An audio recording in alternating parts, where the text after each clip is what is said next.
நமஸ்காரம். சர்வகுருபியோ நமக. சிவருத்ர சேனல் நேயர்களுக்கு வேங்கடம் ராம்நாராயண் அன்பு கலந்த வணக்கங்கள். குழப்பம் எவ்வளவுதான் இருந்தாலும் நம்மால் எதையும் சாதிக்க முடியும் என்று எண்ணம் கொண்ட கும்பராசி நண்பர்களே, எந்த ஒரு சந்தர்ப்ப சூழ்நிலையும் எதிர்கொள்ள காத்திருக்கும் நாம் எதிர்வரக்கூடிய ஆடி மாதம், குரோதி வருடம் ஆடி மாதம் 16/7/2024 விசாக நட்சத்திரம் குரு தசையில் தசமி திதையில் பிறக்கக்கூடியது. நமக்கு எப்படி இருக்கும்? ஆடி மாதம் பார்க்குறதுக்கு முன்னாடி நம்முடைய கும்பத்தில் சனி, 2இல் ராகு, 4இல் செவ்வாய் குரு, 6இல் சூரியன் புதன் சுக்கிரன், 8இல் கேது, 9இல் சந்திரன் இருந்து நம்மை வழிநடத்துகிறார்கள். ஆடிப்பட்டம் தேடி விதை என்று சொல்வார்கள். இந்த வரக்கூடிய ஆடி பண்டிகை, ஆடி கிருத்திகை, ஆடிப்பூரம் இப்படி விசேஷங்கள் அதிகமாக வரக்கூடிய மாதமாக அமைந்திருக்கிறது. இனி வரக்கூடிய மாதங்கள் அனைத்தும் நமக்கு விசேஷங்களை தரக்கூடிய மாதங்களாக அமைந்திருக்கிறது. அதனால் இது ஒரு கட்டியம் கூறக்கூடிய மாதமாக இருக்கிறது. எந்த ஒரு செயலையும் செய்வதற்கு நாம் சித்தமாக இருக்கிறோம் என்பதற்கு 4ஆம் இடத்தில் இருக்கக்கூடிய செவ்வாயும் குருவும் நம்மை வழிநடத்துவது மெயினாக. நம்முடைய வீடு மாற்றம், நிலம், வீடு, மனை, வாகனம் வாங்குவதற்கு சாத்தியக்கூறுகள் அதிகமாக இருக்குது.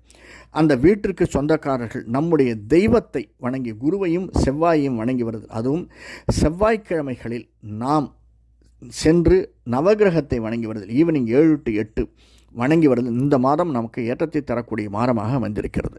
செவ்வாய்க்கிழமையில் ஈவினிங் 7 to 8 நவகிரகத்தை வணங்கி வாருங்கள். முருகனை, தனியாக இருக்கக்கூடிய முருகனை, வள்ளி தெய்வானை இல்லாமல் தனி முருகனை வணங்கி வருதல் மிக மிக ஏற்றத்தை தரக்கூடியது. அதே போன்று ராமர், லக்ஷ்மணர், சீதை, ஆஞ்சநேயர் இருக்கக்கூடியது. குருவோடு சேர்ந்தவர் ஆஞ்சநேயர் இருக்கக்கூடியதனால் இந்த மாதம் நமக்கு அவரை, ராமலக்ஷ்மண சீதை, ஆஞ்சநேயரை வணங்கி வருதல் வியாழக்கிழமைகளில் ஈவினிங் 7 to 8 வணங்கி வருதல் நமக்கு நல்லதொரு மேன்மையும் லாபத்தையும் தரக்கூடியதாக அமைந்திருக்கும். சரி, 2இல் ராகு, அதனால் எப்பயும் இந்த வருஷம் பூராவே கொஞ்சம் பார்த்து பேசுறதுங்கிறது ரொம்ப நல்லது. 7ஆம் வீட்டை சனியினுடைய பார்வை இருக்குது. 2ஆம் வீட்டில் ராகு உட்கார்ந்துருக்கார்.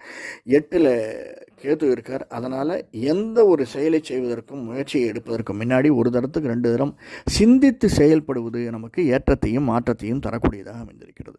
ஒரு ப்ரமோஷன் வரணும் அப்படின்னாலும் இங்கேருந்து நமக்கு பிரிவு தேவையாக இருக்குது. வீட்டிலிருந்து பிரிவு, அது படிப்பதற்காக வெளிநாடு செல்லலாம், அல்லது ப்ரமோஷனுக்காக வெளியூர் செல்லலாம், அல்லது இன்க்ரிமெண்ட்டுக்காக, மற்ற பிஸ்னஸுக்காக, மற்ற விஷயங்களுக்காக நாம் நம்முடைய வீட்டை விட்டு பிரிந்து இருக்கக்கூடிய சூழ்நிலை இந்த மாதம் வருவதற்கான சாத்தியக்கூறுகள் இருக்குது. நாம் எடுக்கக்கூடிய முயற்சி அதுக்கு நன்மையாகவும் அமைந்திருக்கும். அதனால் சின்னத்திரை பெரிய திரையில் இருப்பவர்கள் முயற்சி எடுத்து அந்த பிரிவை நாம் ஏற்றுக்கொள்வோம். நிச்சயமாக அது நமக்கு பண வரவை தரக்கூடியதாக அமைந்திருக்கிறது. சந்திரனுடைய வீட்டில் சூரியனும் புதனும் சுக்கிரனும் அமைந்திருக்கிறார்கள். 6ஆம் வீட்டில் இருந்து நம்முடைய 12ஆம் வீட்டை பார்க்கிறார்கள். எந்த விதமான செலவுகள், நமக்கு வரக்கூடிய பல செலவுகளை நல்ல செலவுகளாக மாற்றிக்கொள்வதற்கு சாத்தியக்கூறுகள் இருக்குது. அது எப்படி சார் நல்ல செலவு? எப்போ நமக்கு உடல் உபாதை இருக்குது, தலைவலி இருக்குது, மருந்து போட்டுக்கணுன்னா அதற்கு முன்னாடி நாம் வீட்டுக்கு ஒரு பிளான் பண்ணிக்கிறது, ஒரு புதுசாக சோஃபா செட்டு மாற்றுறது, நல்ல விஷயங்களை ஏற்படுத்தி கொள்ளுதல், வீட்டுக்கு ஒரு ஏசி ரிப்பேர் பண்ணி வைக்கிறது, அதெல்லாம் செலவுகள் தான். அல்லது வீடு மாறுவதற்கான அட்வான்ஸ் கொடுக்கறது, அல்லது வீட்டையே மாற்றுவது, இப்படி சின்ன சின்ன செலவுகள் நமக்கு ஏற்றத்தை தரக்கூடும். இது தவிர சின்ன சின்ன தான தர்மங்கள் செய்வது.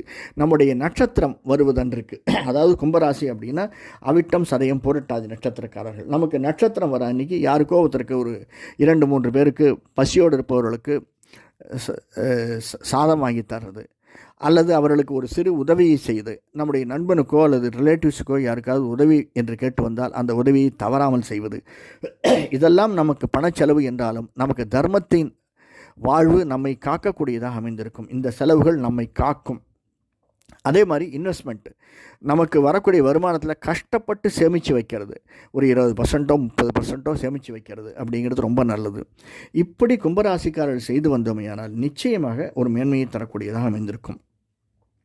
எலக்ட்ரிக் பிஸ்னஸ், ஒயர் சம்பந்தப்பட்டு இருக்கக்கூடிய பிஸ்னஸ் அனைத்துமே இந்த மாதம் நல்லதொரு மேன்மையை தரக்கூடிய மாதமாக கும்பராசிக்காரர்களுக்கு அமைந்திருக்கிறது. அதே மாதிரி ஒரு நிலம், நீர் சம்பந்தப்பட்டு இருக்கக்கூடிய துறைகள், நாம் எடுக்கக்கூடிய முயற்சிகள் நல்ல முயற்சிகளாக அமைந்திருக்கும். ஆன்மீகத்துறையிலும் அரசியல்வாதிகளுக்கும் இருப்பவர்களுக்கு இந்த மாதம் நல்லதொரு மேன்மையை தரக்கூடிய மாதமாக அமைந்திருக்கிறது. இவையெல்லாம் செய்வதற்கு நாம் எடுக்கக்கூடிய முயற்சிகள், நாம் எடுக்கக்கூடிய நல்ல சிந்தனைகள், நம் எடுக்கக்கூடிய செயல்கள் இவை அனைத்தும் நமக்கு சாதகமாக அமைந்திருக்கும். மீண்டும் சந்திப்போம். நன்றி, வணக்கம்.